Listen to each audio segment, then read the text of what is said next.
გამარჯობა მეგობრებო, როგორც იცით, კომპანია Zoom-ერი რამდენიმე თვის წინ გახდა Samsung-ის ოფიციალური პარტნიორი, რაც გვაძლევს იმის საშუალებას, რომ ჩვენ პირველებმა ვნახოთ ბაზრისთვის ჯერ კიდევ უცნობი მოდელები და შემოგთავაზოთ მათზე ვიდეო მიმოხილვები. გეცოდინებათ, რომ კომპანია Samsung-ი უშვებს A3-სა და A5-ის განახლებულ ვერსიებს და დღეს მე მინდა სწორედ მათზე ვისაუბრო. დავიწყოთ. როგორც გახსოვთ, წლის დასაწყისში კომპანია Samsung-მა წარმოგვიდგინა სრულიად ახალი A-სერია, რომელიც გამორჩეოდა იმით, რომ ტელეფონები იყო მეტალის კორპუსში, ხოლო ახლა Samsung-მა ყველაფერი შეცვალა და ისინი კვლავ გამორჩეულები არიან, ხოლო ახლა უკვე იმით, რომ ტელეფონის დიზაინი არის სრულიად თავიდან შემუშავებული. თავადაც ხედავთ თუ როგორ გავს იგი Samsung Galaxy S სერიას, კერძოდ კი S6 და S6 Edge-ს. ტელეფონში გამოყენებულია შუშა უკანა მხარეს და გვერდები, რა თქმა უნდა, არის მეტალში ჩასმული, ისე და ისე როგორც Galaxy S სერიაში. ხოლო მის მარჯვენა მხარეს სტანდარტულად არის განლაგებული ისევ ჩართვის ღილაკი, აქვე არის SIM-ბარათის და microSD სლოტები. ქვედა მხარეს ტრადიციულად უკვე Samsung-ისთვის არის განლაგებული USB შესაერთებელი, რომელიც არის სტანდარტული და არა USB Type-C. აქვე არის დინამიკი და ყურსასმენის ჯეკი. რაც შეეხება მარცხენა მხარეს, მარცხენა მხარესია ხმის ამწვევ ღილაკი, ხოლო ზემოდან არაფერი არ აქვს ტელეფონს გარდა მიკროფონისა. უკანა მხარეს, უკვე როგორც გითხარით, ტელეფონის უკანა მხარე არის შუშისგან დამზადებული. აქვე არის სრულიად ახალი 13 მეგაპიქსელიანი კამერა, რომელიც იღებს მართლაც რომ შესანიშნავი ხარისხის სურათს და რა თქმა უნდა, ღამის განათება. ხოლო წინა მხარეს, ტრადიციულად Samsung-ისთვის არის განლაგებული კამერა, რომელიც ასევე შეიცვალა და გაუმჯობესდა და გახდა 5 მეგაპიქსელი. აქვე რა თქმა უნდა, მიახლოების სენსორი. ხოლო ქვედა მხარეს სტანდარტულად არის ორი სენსორული ღილაკი, ეს არის back ღილაკი და menus ღილაკი და ასევე home button, ანუ რომელიც აბრუნებს საწყის გვერდზე. ასევე გაიზარდა ეკრანის ზომაც და რეზოლუციაც. ახლა იგი შეადგენს 4x7 ინჩს და მისი რეზოლუცია არის HD. რა თქმა უნდა, ტელეფონის ეკრანი დამზადებული Super AMOLED ტექნოლოგიით და როგორც ყოველთვის ტელეფონის ეკრანის ფერები არის საკმაოდ მაღალ დონეზე და რეალურად აქვს ძალიან კარგი გამოსახულება ამ ტელეფონს. რა თქმა უნდა, თქვენ შეგიძლიათ სხვადასხვა რეჟიმები ცვალოთ, ანუ მოიგოთ თქვენზე ეკრანი. აქვე არის screen mode და თქვენ შეგიძლიათ აირჩიოთ მაგალითად AMOLED cinema, არის AMOLED photo და არის basic mode და თავადაც ხედავთ როგორ იცვლება ფერები ამ ეკრანზე და რომელიც თქვენ მოგეწონებოდა თქვენს თვალს მოუხდება, შეგიძლიათ აირჩიოთ ის ფერები.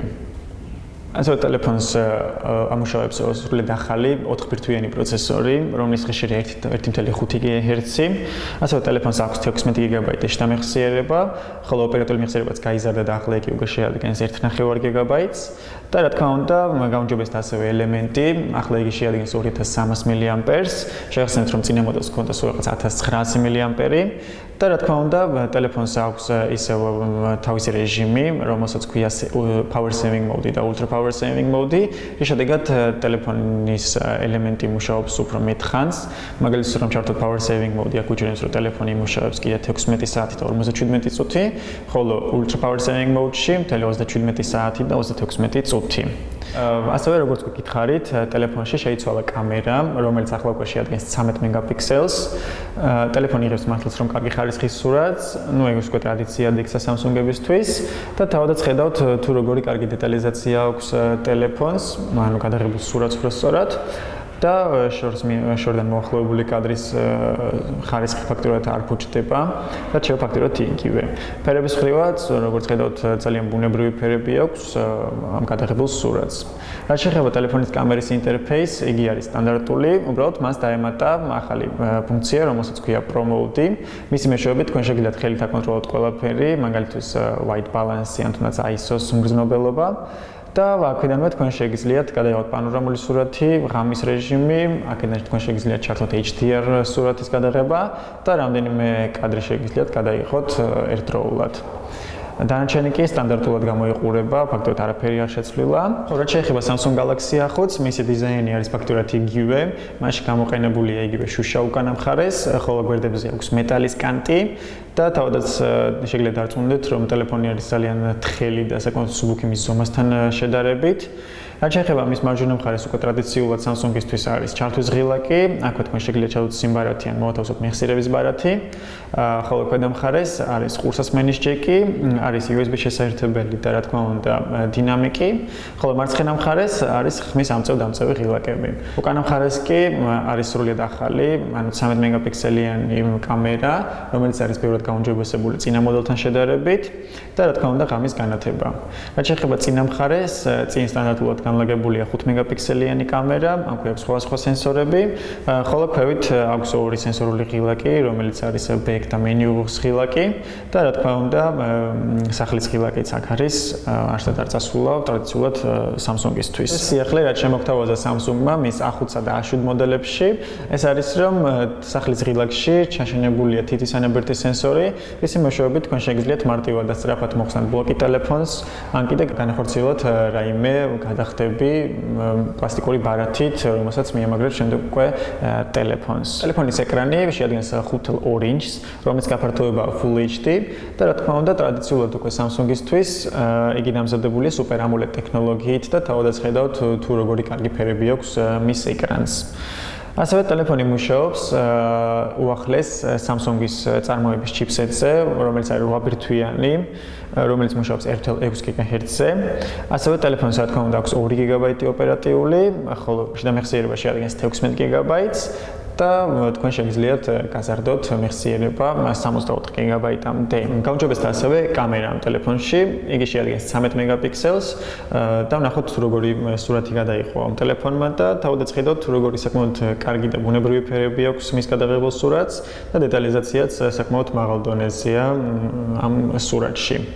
რაც შეეხება ინტერფეისი დარჩა ისევ ისეთი სტანდარტული, ანუ ფაქტობრივად არაფერი არ შეცვლილა ამაში, უბრალოდ ის დამატებული აქვს ტელეფონს რა თქმა უნდა Pro Mode, ისი მეშვეობით თქვენ შეგიძლიათ აირჩიოთ white balance და ხელით აკონტროლოთ ISO-ს მგრძნობელობა და სხვა.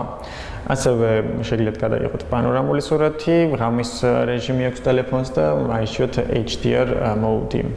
ვიდეოს ტელეფონი იღებს რა თქმა უნდა Full HD-ში, ახლა ტელეფონს დამატებული აქვს ოპტიკური ვიდეო სტაბილიზაცია, რაც ძალიან დიდი პლუსია და დიდი ნაბიჯია ამ ტელეფონისთვის.